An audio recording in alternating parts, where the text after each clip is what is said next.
అందరికీ హాయ్ అండి. అందరూ ఎలా ఉన్నారు? బాగున్నారా? బాగుండాలని మనస్ఫూర్తిగా కోరుకుంటూ ఈరోజు వీడియో అయితే స్టార్ట్ చేసేసాను. ఈరోజు వీడియో అయితే 9:30 నుంచి స్టార్ట్ చేశాను వీడియో. ఇంకా మా బావ అయితే షాప్‌కి వెళ్ళిపోయాడు. తన డ్యూటీకి తనకైతే వెళ్ళిపోయాడు. తను పంపించిన తర్వాత వీడియో అయితే స్టార్ట్ చేసేసానండి. ఇంక ఇక్కడ ఏంటంటే బట్టలన్నీ కూడా వాషింగ్ మిషన్‌లో వేసేస్తున్నాను.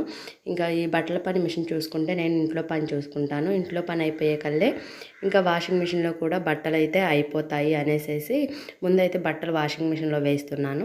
ఫామ్ దగ్గరికి వెళ్ళేసి వచ్చాయి. అక్కడ పనంతా కూడా కంప్లీట్ చేసేసుకొని వచ్చాను. పాలు తీసుకొని గడ్డి పూసుకొని వచ్చేసాను. ఇంకా అక్కడ నుంచి వచ్చిన కాడ నుంచి ఇంకా మా బావనైతే షాపుకు పంపించేసి ఇంకా నా పని అనేది కంప్లీట్ చేసేసుకుంటున్నాను. ఇంకా నాదొక చిన్న రిక్వెస్ట్ ఫ్రెండ్స్, మీలో ఎవరైనా కొత్తగా ఛానల్ చూస్తే ఛానల్లోకి వచ్చి వీడియోస్ చూస్తున్నట్టయితే వీడియోస్ నచ్చితే కనుక ప్లీజ్ సబ్స్క్రైబ్ చేసుకొని సపోర్ట్ చేయండి. అలానే వీడియోకి ఒక లైక్ కూడా ఇవ్వండి, ఓకేనా? అంటే మీరు లైక్ ఇస్తే వీడియోస్ ఇంకొంతమందికి వెళ్ళిపోతాయి అన్నమాట అని చూడటానికి. అందుకని అంటే లైక్ ఇవ్వమని అడుగుతున్నాను, ఓకేనా? ఈ వీడియో అయితే చాలా చాలా బాగుంటుంది అండ్ పూర్తి వరకు చూడండి. చూస్తే మీకు అర్థమవుతుంది, చాలా మోటివేషన్గా ఉంటుంది. అండ్ పని బాగా ఏం చేస్తాంలే అన్న ఇదిలో ఉన్న వాళ్ళము వీడియో అంటే కొన్ని వీడియోస్ చూస్తే ఖచ్చితంగా మనం కూడా వీడియో అంటే పని చేసుకోవాలి అన్న ఇదిలో ఉంటుంది. అలాంటి వీడియోని అనమాట. మరి కంప్లీట్గా చూసేసేయండి. ఇక్కడ మిషన్ అయితే కూడా ఆన్ చేసేసండి. నేనైతే ఒక గంట పెడతాను, 3 ట్రిప్స్ పెడతానమాట. మిషన్లో అయితే బట్టలు అయితే వేసేసాను. ఇంకా ఇప్పుడు కిచెన్లోకి చూద్దానండి. ఎలా ఉందో చూడండి కిచెను. పాల గిన్నెలు, టీ పెట్టినవి అన్నీ కూడా అట్లానే ఉండిపోయాయి. ఇవన్నీ కూడా ఇప్పుడు చదిరేసి ఊడ్చేయాలి. అండ్ ఊడ్చిన తర్వాత క్లీన్ అంటే తడిగుడ్డేసి తుడవడం ప్రతి ఒక్కరికి కూడా ఇంట్లో ఇలానే ఉంటుంది. సో చూడండి, బ్లాగ్ కంటిన్యూస్గా చూడండి, మీకు నచ్చుతుంది, ఓకేనా? కొంచెం టీ పెట్టాను కదా, కొంచెం అయితే పాలు ఉంచుకుంటాను నేను. ఇవైతే ఇప్పుడు ఫ్రిడ్జ్లో పెడతాను. కొంచెం ఏంటంటే ఇంక అత్తయ్య గారికి నాకు సాయంత్రం 4:30 ఆ టైం అప్పుడు టీ తాగుతాం మేము, వాటి కోసం అనమాట. మళ్ళీ ఈవినింగ్ ఫామ్ నుంచి పాలు తీసుకొస్తాను కదా, అప్పుడైతే నైట్ ఇంకా తాగము, ఓన్లీ పిల్లలకి ఇస్తాను, నేను తాగుతాను, అలానే తోడు పెట్టుకుంటాము. ఈ పాలు అయితే ఇప్పుడు ఫ్రిడ్జ్లో పెట్టేసి ఇదంతా కూడా క్లీన్. ఇంకా ఇక్కడైతే మాత్రము నైట్ తోమిన గిన్నెలన్నీ ఉంటాయి కదా, అవన్నీ స్టాండ్లో వేసి అట్లనే పెడతాను. ఇంకా అవైతే ఇప్పుడైతే ఫ్రీ టైం అయిపోయింది అనేసి నేనైతే చదువుకొని అలానే సింక్లో ఉన్నాయి కదా కౌంటర్ టాప్ మీద చూస్తున్నారు కదా వీడియో. కొంచెం ఎలా ఉంది అంటే ఎట్లా పడితే అట్లా ఉంది. పిల్లలు స్నాక్స్ చదువుకొని ఇంకా ఏమన్నా ఫ్రూట్స్ ఉంటే ఫ్రూట్స్ తినేసి ఇంకా గిన్నెలన్నీ కూడా ఇట్లా పడేసి పోతారనమాట. ఇంకా ఈ వాళ్ళు వెళ్ళిన తర్వాత అలానే మా హస్బెండ్ వెళ్ళిన తర్వాత ఇంకా నైట్ తోమిన గిన్నెలన్నీ కూడా ఇంక మొత్తం చదిరేసుకొని తర్వాత తోమాల్సిన గిన్నెలన్నీ కూడా మళ్ళీ స్టాండ్లో వేస్తాను. అందుకనేసి ఇంకా రాత్రి రుద్దినవన్నీ కూడా ఇప్పుడైతే క్లియర్ చేస్తున్నాను స్టాండ్లో. పిల్లలు ఉన్నారు కదా, గిన్నెలు అయితే బాగానే పడతాయండి. వాళ్ళు ఆ స్నాక్ తిని ఈ స్నాక్ తిని వచ్చిన దగ్గర నుంచి ఫ్రూట్స్ కట్ చేయమని 2 గిన్నెలు తీయమంటారు. మళ్ళీ ఇంట్లో బూందీ అని చెకోడీలని ఇవి తినాలని ఇంకో గిన్నెలు తీస్తారనమాట. తప్పదు. అన్నీ కూడా నైటే మొత్తము క్లియర్ చేస్తాను, క్లీన్ చేసేసుకొని స్టాండ్లో వేస్తాను. నాకు నైటు గిన్నెలే ఒక స్టాండ్ అవుతాయి.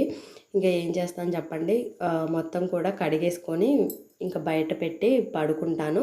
ఇంకా వాటర్ ఏమైనా ఉంటే మొత్తం కూడా కారిపోతాయి. వాటర్ ఏమీ ఉండదులేండి, కబోర్డ్లో చదువుతున్నాను కదా, ఇంకా వాటర్ ఏమీ ఉండవు, పొడిగానే ఉంటాయి. ఇక్కడ చూపిస్తున్న గిన్నె ఏంటంటే తెల్లగా అయిపోయింది. ఎందుకనంటే మేము సాయంత్రం పూట పొయ్యి మీద నీళ్లు కాస్తాము పోసుకోవడానికి. ఇంకా పొద్దున్నే మాత్రం కుదరదుగా పిల్లలకి అనేసి ఆ గిన్నెలో అయితే అత్తయ్య గారు కాగబెట్టి పిల్లలకైతే పోస్తారు. అందుకే ఆ గిన్నె అయితే తెల్లగా అయిపోయిందనమాట. అంతేకండి, నీళ్ళు బాగా కాగాయి అనుకోండి, అవి కొంచెం ఒట్లుగా కట్టి ఇంక గిన్నె తెల్లగా మారిపోతుంది. అది ఎప్పటికప్పుడు తోమేసుకుంటే అట్లా ఉండదు, కానీ ఇక తోమకుండా అక్కడే పెట్టామనుకోండి తెల్లగా అయిపోతుంది అనమాట. ఇంక ఇప్పుడైతే గిన్నెలన్నీ కూడా కడిగేసుకుంటున్నాను. గిన్నెలు అయితే తోమటం అయితే అయిపోయిందండి.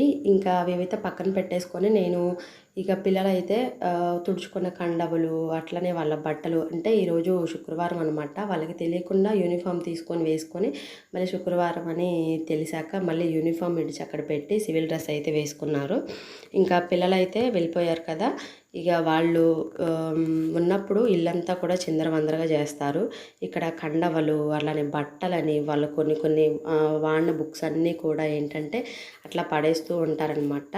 ఇల్లంతా కూడా ఇంకా అవన్నీ కూడా తీసి కొన్ని అయితే వాషింగ్ మిషన్లో వేయాల్సినవి మళ్ళీ వేసాను టవల్స్. అలానే ఆరేయాల్సినవి ఉంటే మాత్రం వెనక దండం మీద ఆరేసేసానండి. అంటే టవల్స్ ఈరోజు వేసాను అనుకోండి, రేపు వేయను, మళ్ళీ ఎల్లుండి వేస్తానమాట. ఎవరి టవల్ వాళ్ళకి సపరేట్గా ఉంచుతాను. 5 టవళ్ళు 5కి విడిగా ఉంటాయి అన్నమాట. ఇంకా అదంతా బట్టలు అవన్నీ కూడా క్లియర్ చేసేసిన తర్వాత మళ్ళీ ఇల్లంతా కూడా ఊడ్చుకుంటున్నాను. అండ్ బెడ్ కూడా మొత్తం చదిరేసానండి. ఈ పిల్లలు లెగవటంతో ఇంకా వాళ్ళని రెడీ చేయడంలోనే ఇదైపోతారు కదా అత్తయ్య, అందుకనేసి బెడ్ కూడా మొత్తము చదిరేసి తర్వాత ఇంకా ఇదంతా కూడా ఊడుస్తున్నాను. ఇక్కడైతే చీపిరి చూసారు కదా, చాలా చిన్నగా ఉంది. మేము తీసుకొచ్చి 2 డేస్కే చీపిరి అయితే విరిగిపోయిందండి. ఇంక దీన్ని ఏం పడేస్తాంలే అనేసి ఇంకా ఒక తాడుతో అయితే కట్టి బారుగానే ఉందిగా అనేసి ఇంకా ఇంట్లో అయితే చేసుకుంటున్నాను. అంతేకండి 100 రూపీస్ పెట్టి కొనుక్కున్నాక 2 రోజులకే వచ్చి విరిగిపోయిందనమాట. అందుకనేసి ఇంకా ఆ పైన ప్లాస్టిక్ది ఉంటుంది కదా, అది తీసేసి అయితే ఊడ్చుకోవడానికి ఉపయోగించుకుంటున్నాను. ఇంకా ఊడవటం అయిపోయిన తర్వాత బండ్లు అయితే క్లీన్ చేసేసుకుంటున్నాను. తడిగుడ్డ వేసి తుడుతున్నాను. ఇవి పాలిష్ బండ కదా, తెల్ల బండ కదా, అసలు ఒక్కరోజు కూడా తుడవకుండా ఉన్నామనుకోండి ఇంకా అంతే నల్లగా అయిపోతాయి. అంటే మనకి మట్టి అనేది బయట నుంచి రాకపోయినా, మట్టి కాళ్ళు వేసుకొని తొక్కపోయినా ఈ పాలిష్ బండ అనేది ఉన్న కొంచెము డస్ట్ అయినా సరే బండ అయితే తీసుకొని నల్లగా అయిపోతుంది అనమాట. అది కాక ఇంకా ఈరోజు నేను ఈ వీడియో తీసింది ఫ్రైడే అనమాట. ఇంకా శుక్రవారం రోజు బండలు తుడుచుకోకుండా ఎట్లా ఉంటాను చెప్పండి. అందుకనేసి ఇంకా రోజు తుడుస్తాను, శుక్రవారం అనే కాదులేండి, రోజు తుడుస్తాను. ఇంకా శుభ్రంగా క్లీన్ చేసేసుకుంటున్నాను. నాకు ఈ పని అంతా కూడా 11:30 లోపలనే ఇంట్లో పని అంతా అయిపోవాలండి. లేకపోతే మళ్ళీ నేను నా డ్యూటీ ఉంటుంది కదా, నా వర్క్ దగ్గరికి వెళ్ళాలి అని అంటే మాత్రం చాలా లేట్ అయిపోతుంది.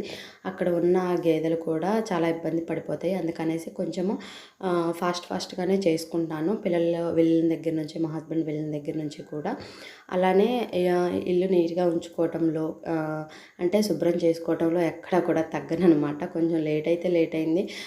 అన్నం తినకుండా అయినా కూడా ఉంటాను కదా, ఇంకా ఇల్లు అయితే మాత్రం కంప్లీట్గా నీట్గా చేసుకొని బయటకు వెళ్తాను. ఇంకా అక్కడ మళ్ళీ నేను మధ్యాహ్నం 11:30 అట్లా వెళ్తేనే సాయంత్రం మళ్ళీ నేను 4 గంటలకు ఇంటికి వస్తాను. ఇంకా ఆ లోపల ఎవరన్నా ఇట్లా బయట వాళ్ళు ఎవరైనా వచ్చినప్పుడు ఇల్లు నీట్గా కనిపించకపోతే ఎలా ఉంటుంది చెప్పండి. ఏంటి అమ్మాయి ఇల్లు కూడా నీట్గా ఉంచుకోలేదా అన్న ఇదిలో ఉంటుందన్నమాట. అందుకనేసి ఇల్లు అయితే మాత్రం ఎక్కడ కూడా తగ్గేదే లేదు. ఇంకా బాగా నీట్గా అయితే చేసేసుకొని తర్వాత ఫామ్ దగ్గరికి అయితే వెళ్తాను. ఇంక ఇక్కడ చూసారు కదా, ఇల్లు అయితే మొత్తం తలతలా మెరిసిపోతుంది. వైట్గా ఉన్నాయి చూడండి, తుడిస్తే అంతే బాగుంటుంది. నాకు కూడా తుడిచాక ఇల్లు చూడాలంటే మాత్రం చాలా ఇష్టం అనమాట. ఇంకా కౌంటర్ టాప్ అంతా క్లీన్ చేసేసాను. అలానే ఇల్లు కూడా తుడిచాను. ఇంకా ఇక్కడ ఉన్నాయి కదా డోర్ మ్యాట్లు, అవన్నీ కూడా వేసేసుకున్నాను. ఇంకా కంప్లీట్ అయిపోయింది క్లీన్ చేసేసేయటం అనేది. ఇంకా శుక్రవారం కాబట్టి హెడ్ బాత్ అయితే చేశాను. తలస్నానం చేసి వచ్చేసి ఇక్కడ అత్తయ్య గారు అయితే పూజ చేశారు పొద్దున్నే. ఇంకా నేనైతే పూజ అయితే ఏం పెట్టుకోలేదులేండి. నేను స్నానం చేసి రాగానే ఇలా దేవుడి పట్టం దగ్గరికి వచ్చి దేవుడు పూజా మందిరం కాడికి వచ్చేసి అయితే రోజు అయితే ఇట్లా దండం పెట్టుకుంటాను. ఇంకా శుక్రవారం అయితే మాత్రం కంపల్సరీ ఇక్కడ ఉంటుంది కదా కలశము, అదే అండి లక్ష్మీ కలశము, మనం ఈశాన్యం మూల పెట్టుకుంటాం కదా, అదైతే పెడతాను. అలానే ఈ బౌల్ వచ్చేసి పూలు వేసి హాల్లో అయితే పెట్టుకుంటాను అనమాట. ఇంకా పూలైతే మా వారైతే రోజు షాపు సిటీలో ఉంటుంది కదా, అక్కడ నుంచి తీసుకొస్తారు. ఇంకా పూలకు కొదవేం లేదండి. ఇంకా ఇలా సింపుల్గా అయితే శుక్రవారం అయితే రెడీ అయిపోయాను. ఇంకా పల్లెటూరు అంటే మరీ హెవీగా ఏమీ రెడీ అవ్వమండి, ఏదో సింపుల్గా రెడీ అవుతాము. అలానే ఇంకా వీడియోస్లో అయితే 1-2 శారీస్లోనే కనిపిస్తున్నారు అని మీరు అనుకోవచ్చు. అంతే కదండి, పల్లెటూరు అంటే ఎక్కువగా ఏమీ పెట్టుకోము. పెట్టుకుంటే ఎక్కడికి వెళ్ళారు ఏంటి అనేది అడుగుతారనమాట కొత్త చీరలు కట్టుకుంటే. అందుకనేసి ఒక రెండవ చీరలే వాడతాము. ఇంక ఇక్కడ చూసారు కదా, లక్ష్మీ కలశం అయితే పెట్టేశాను. అలానే హాల్లో అయితే ఇదిగోండి, ఈ డబ్బా అయితే నూనె డబ్బాని ఇలా రెడీ చేసుకొని క్లాత్తో కుట్టి దీనికోసమే సపరేట్గా కుట్టి రెడీ చేసేసాను అనమాట. వీడియో నచ్చితే ఒక లైక్ ఇవ్వండి. కొత్తగా ఉన్న ఛానల్ చూస్తే సబ్స్క్రైబ్ చేసుకొని సపోర్ట్ చేయండి. Bye bye.